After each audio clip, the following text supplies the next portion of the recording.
देख रहे हैं इंडिया टीवी में हूं पिनाज। अब की बार किसी सरकार में आज शुरुआत दिल्ली में चल रहे सियासी उठापटक की रही। अरविंद केजरीवाल कल दिल्ली के मुख्यमंत्री पद से इस्तीफा दे देंगे।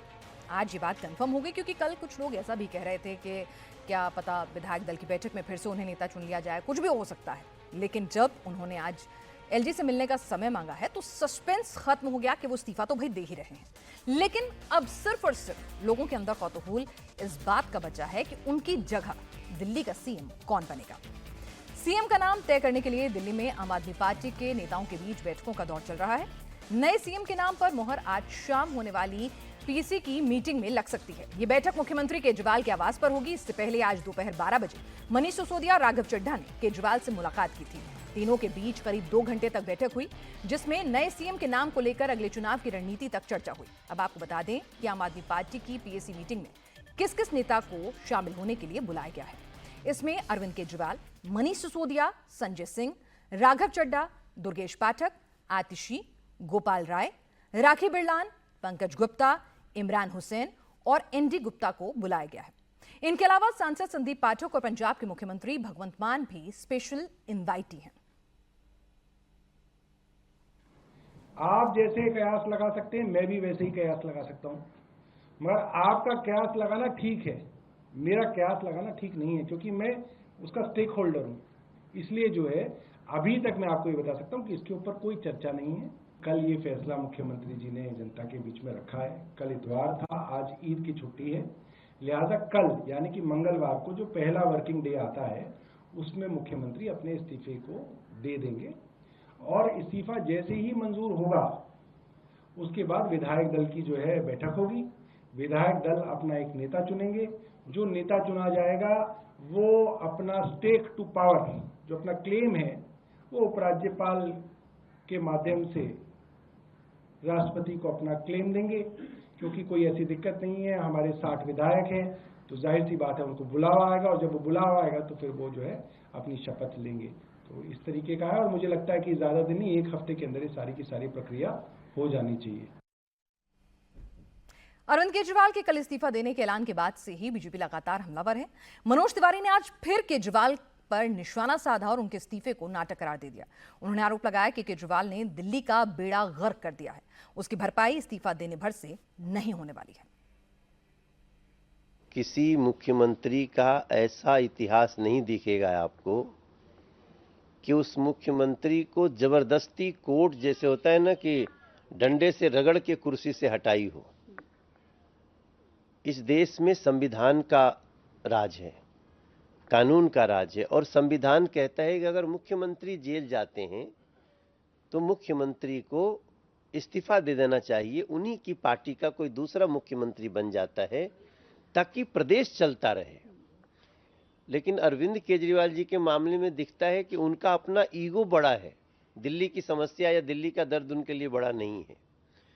तो अभी जो नुकसान कर दिया है अरविंद केजरीवाल ने दिल्ली का, वो किसी इस्तीफे से पूरा नहीं होगा।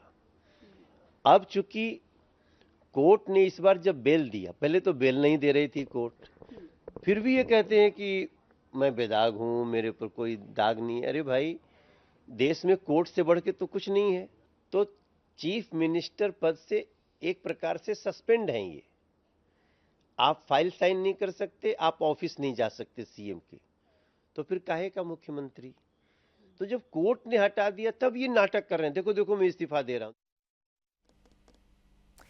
बीजेपी कह रही है कि इस्तीफा देने से भ्रष्टाचार के दाग नहीं धुलेंगे। लिहाजा अब आम आदमी पार्टी ने भी इलेक्टोरल बॉन्ड का मुद्दा उछालकर बीजेपी पर हमला करना शुरू कर दिया है।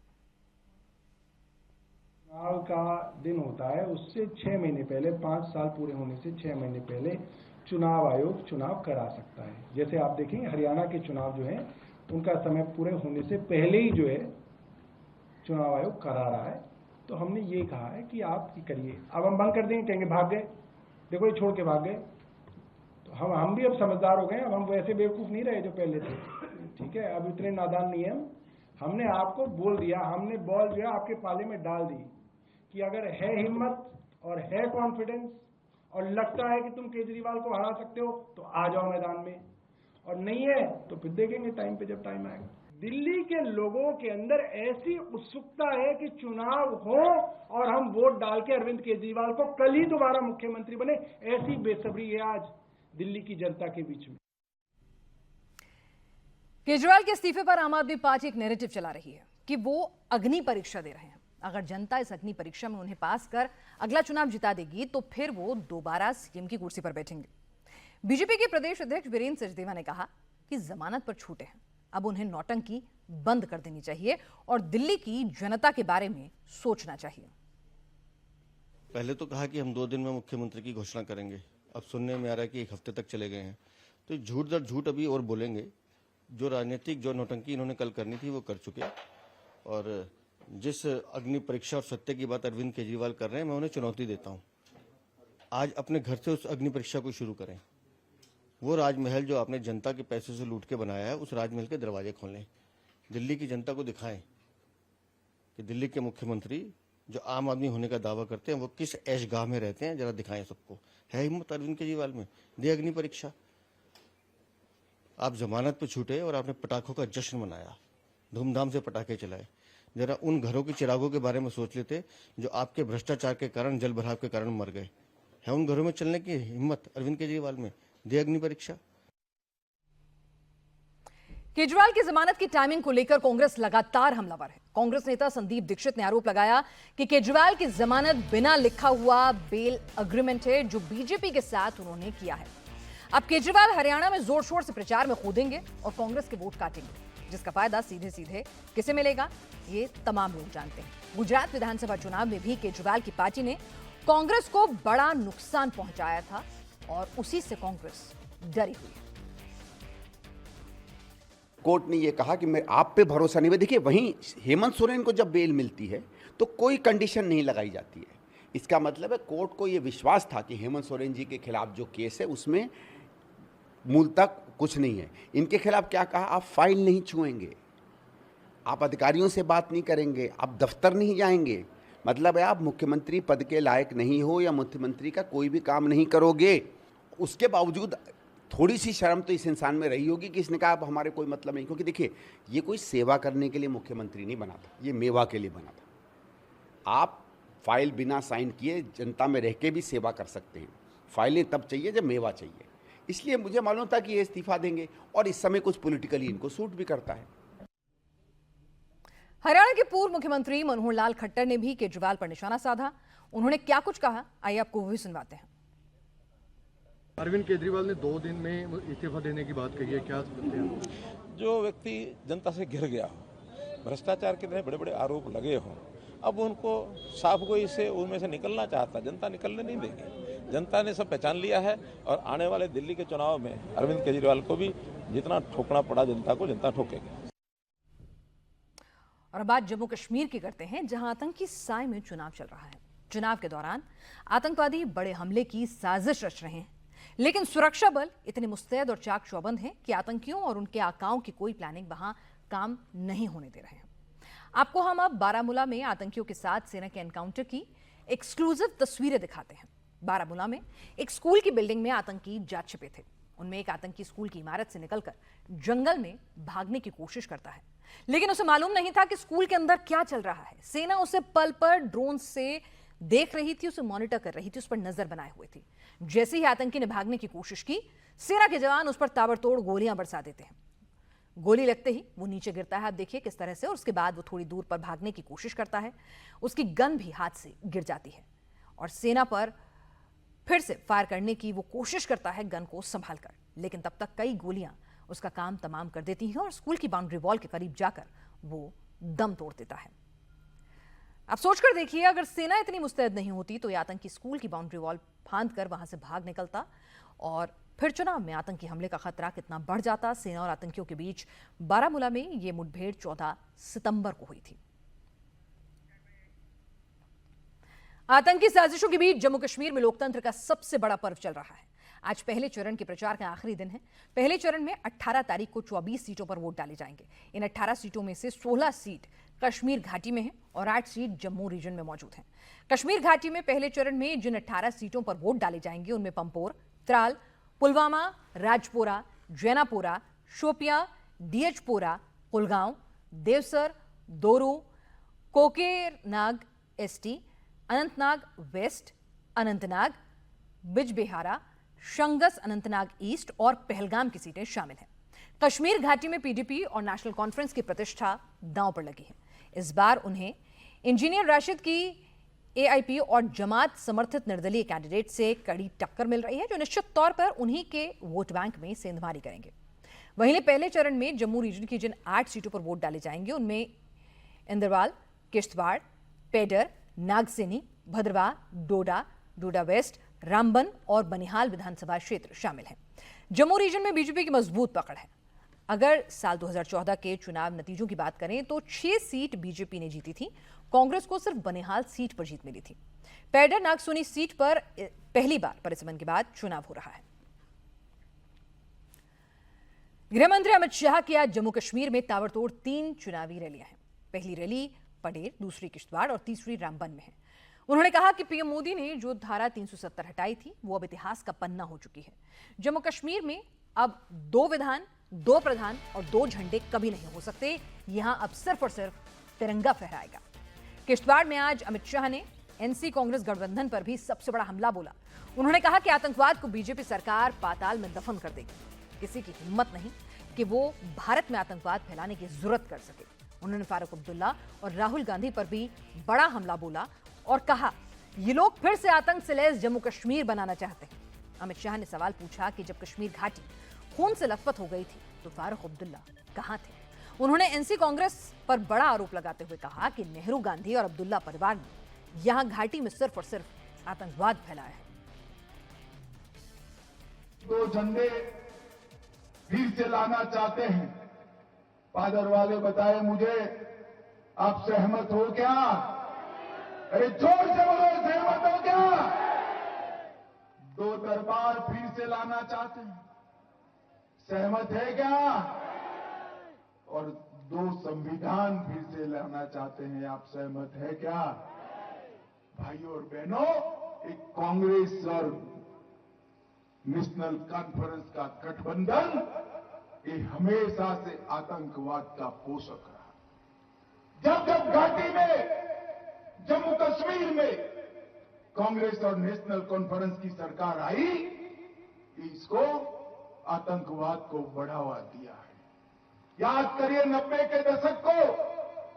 मैं आज यहां से पूछना चाहता हूं फारूक अब्दुल्ला जी को, आप मुख्यमंत्री थे, राजीव गांधी के साथ समझौता कर कर चुन कर आए। जब हमारी पूरी कश्मीर घाटी, हमारी ये पहाड़ियां आतंकवाद से, खून से लथपथ हो गई, आप कहां थे?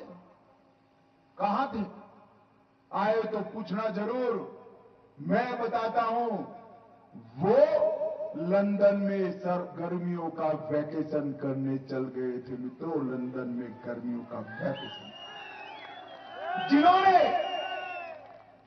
जिस गठबंधन ने नेहरू परिवार, गांधी परिवार और अब्दुल्ला परिवार, जिन्होंने यहां पर आतंकवाद फैलाया, वो फिर से आपके आशीर्वाद लेना, बेदखल किया, आतंकवाद फैलाया, आरक्षण को रोक कर रखा, माताओं बहनों के आरक्षण को भी रोक कर रखा। वो एनसी कांग्रेस को फिर से लाना चाहते हैं आप? जोर से बोले, चाहते हैं क्या? नहीं लाना है। अमित शाह के निशाने पर आज कश्मीर के वो नेता थे जो चुनाव प्रचार में धारा 370 की वापसी के नाम पर वोट मांग रहे हैं। अमित शाह ने इसे लेकर आज उमर अब्दुल्ला पर करारा वार किया। उन्होंने कहा कि धारा 370 सिर्फ केंद्र में बैठी सरकार वापस ला सकती है। ऐसे में उमर अब्दुल्ला क्यों जम्मू कश्मीर की जनता को बेवकूफ बना रहे हैं? धारा 370 का सपना देखना छोड़ दें, उससे किसी का भला नहीं होने वाला। कोई हारने वाली पार्टी के साथ बैठता है क्या? बैठता है? बैठना चाहिए। और ये लोग क्या समझते हैं जम्मू कश्मीर की सरकार, जनता को? ये कहते हैं हम धारा 370 वापिस ला देंगे। भाई मुझे बताओ, दिल्ली में किसकी सरकार है? अरे जोर से बोलो, किसकी है? तो मुझे बताओ अब्दुल्ला साहब, अब 370 कहां से वापिस लाओ? ये कहते हैं हम गुर्जर पहाड़ियों का आरक्षण ले लेंगे। अरे दिल्ली में किसकी सरकार है? मैं कह कर जाता हूं, ना आतंकवाद वापिस आएगा, ना 370 वापिस आएगी, ना गुर्जर और पहाड़ियों का आरक्षण हम जाने देंगे। मेरी बात सुनिए। और उमर अब्दुल्ला साहब, मैं आपको दिल्ली से देखता रहता हूं।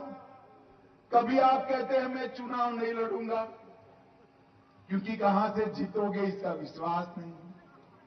कभी गंदरबल से लड़ने की बात करते हो, सामने कोई युवा खड़ा हो जाता है तो कहते अब मैं 2 सीटों से लड़ूंगा। जहां से लड़ना हो लड़ो। उमर अब्दुल्ला जी, आपकी हार इस बार निश्चित है। घाटी की क्षमता आपको बताना। मैंने अभी एक एनसी के प्रत्याशी का निवेदन सुना है। 4 तारीख के बाद हम आपका हिसाब किताब करेंगे। भैया ठिकाना बता देना कहां करना है हिसाब किताब, हम उपस्थित हो जाएंगे। ना आप गुर्जरों का अपमान कर सकते हो, ना पहाड़ियों का, ना किसी को डरा सकते हो। मैं आपको विश्वास दिलाता हूं, किसी की भी हिम्मत नहीं है। बदला क्या, बाद में भाषण करने की किसी की हिम्मत नहीं रहेगी। ऐसे परिणाम आए। अब आपको बता दें कि जम्मू कश्मीर में धारा 370 हटने और डीलिमिटेशन के बाद ये पहली बार चुनाव हो रहा है। इस बार कुल 90 सीटों पर चुनाव हो रहे हैं, जिनमें कश्मीर घाटी में 47 सीटों पर 3 चरणों में वोट डाले जाएंगे और जम्मू के 43 सीटों पर वोटिंग होगी। जम्मू कश्मीर में कुल 88.7 लाख वोटर हैं, जिनमें पुरुष 44.89 लाख, महिला वोटर 43.83 लाख हैं। जम्मू कश्मीर में एससी के लिए 7 और एसटी के लिए 9 सीटें रिजर्व रखी गई हैं। एससी के लिए रिजर्व सभी 7 सीटें जम्मू डिवीजन में आती हैं। और जम्मू कश्मीर में इस बार सरकार किसकी बनेगी, दारोमदार बहुत हद तक एससी और एसटी वोटर्स पर भी निर्भर करेगा। दरअसल जम्मू रीजन में एससी 18% और कश्मीर रीजन में 1% से कम है। जम्मू कश्मीर की 37 सीटों पर एससी एसटी वोटर हार जीत का फैसला करते हैं। 16 सीट ऐसी हैं जहां एससी एसटी का असर 15 से 20% तक है और जम्मू डिवीजन की 20 सीटों में 20 से 42% तक एससी वोटर मौजूद हैं। 2024 के इलेक्शन नतीजों के आधार पर अगर देखें तो इन 20 में से 17 सीटों पर बीजेपी को लीड मिली थी, जबकि 2 सीट पर कांग्रेस और 1 सीट पर एनसी को लीड मिली थी। इनमें आरएसपुरा सीट पर कांग्रेस को 7,000 वोटों से, सुचेतगढ़ सीट पर कांग्रेस को 5,000 वोट की लीड मिली, जबकि नौशेरा में एनसी को 3,000 वोटों की लीड मिली थी। मतलब जम्मू रीजन के एससी वोटर्स ने लोकसभा चुनाव में बीजेपी का साथ दिया था। जम्मू कश्मीर में 10 साल बाद चुनाव होने जा रहे हैं। अगर एक तरह से देखा जाए तो 2014 के चुनाव में बीजेपी ने 25 सीटें जीती थी। अपने दम पर सरकार बनाने के लिए बीजेपी को 46 सीटें चाहिए। जम्मू डिवीजन में बीजेपी की स्थिति काफी मजबूत दिखाई दे रही है, जबकि घाटी में एनसी, कांग्रेस और पीडीपी के सामने निर्दलीय उम्मीदवार कड़ी चुनौती पेश कर रहे हैं। अमित शाह ने कहा कि एनसी कांग्रेस अगर जीते तो घाटी में दोबारा आतंकवाद को बढ़ावा देंगे। अगर उनकी सरकार बनी तो आतंकवादियों को जेलों से छोड़ दिया जाएगा, पत्थरबाजों को फिर से बढ़ावा मिलेगा। लेकिन बीजेपी की सरकार अगर आती है तो आतंकवाद को इतना नीचे दफन कर देंगे कि फिर कभी वो बाहर आ ही नहीं पाएगा। भाजन के दिन देखे, 90 में आतंकवाद के दिन देखे। चंद्रकांत शर्मा हो या परिहार बंधु हो, वो सभी ने कुर्बानियां दी। आपके बीच में वादा कर कर जाता हूं, आतंकवाद को इतना नीचे दफन करेंगे कि कभी बाहर ना। मैंने जानबूझ पर कहा था मेरी पहाड़ियों में सभा जरूर लगाना।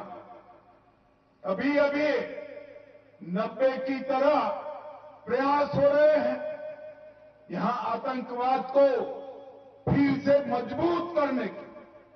एनसी कांग्रेस ने कुछ वादे भी ऐसे किए हैं, उनकी सरकार आएगी तो इन आतंकवादियों को छोड़ देंगे। मैं आज मां के स्थान के सामने आप लोगों को कहकर जाता हूं, ये नरेंद्र मोदी सरकार है, किसी की हिम्मत नहीं है भारत की भूमि पर आतंकवाद को फंसाना। 303 की पुरानी भारी राइफलों की जगह इनको एसएलआर से लैस कर रहे हैं और इसके साथ साथ एक ऐसी सुरक्षा ग्रिड भी खड़ी कर रहे हैं, जितने लोगों को आने की इच्छा हो कहीं से भी आ जाए, सबका अंत यही पहाड़ियों में करने का काम हमारी सेना और हमारे जवान करेंगे। अमित शाह के धारा 370 वाले बयान का जवाब आज फारूक अब्दुल्ला ने दिया। उन्होंने कहा कि धारा 370 जरूर वापस लाएंगे, इसके लिए चाहे जो कुर्बानी देनी पड़े। दरअसल लोकसभा चुनाव से ही कांग्रेस एनसी की पकड़ कमजोर हो रही है। अब इंजीनियर राशिद की पार्टी भी मैदान में उतर गई है। जमात इस्लामी ने भी कई सीटों पर निर्दलीय कैंडिडेट्स को सपोर्ट कर दिया है। इससे अब्दुल्ला फैमिली की टेंशन बढ़ना लाजमी है, लिहाजा वो धारा 370 के नाम पर एक इमोशनल कार्ड खेलकर चुनावी वैतरणी को पार करना चाह रहे हैं। ये हम लोगों को लूटने की स्ट्रैटेजी है, हम लोगों को डिवाइड करने की स्ट्रैटेजी है, हमारी माँ बहनों की इज्जत बेचने की स्ट्रैटेजी है। डॉक्टर साहब आपने कहा कि 370 वापस लाने के लिए मैं अपनी कुर्बानी देने के लिए तैयार हूँ। सब कुर्बानी देने के तैयार है इंशाल्लाह। हम लोग लड़ेंगे इसके लिए। हम तलवार और बंदूक और पत्थर से ही लड़ेंगे। हम सुप्रीम कोर्ट में फिर से वापस जाएंगे। सुप्रीम कोर्ट ने पहले 2 वर्डिक्ट हमारे हाथ में दिए हैं, इसमें ये कहा कि परमानेंट है।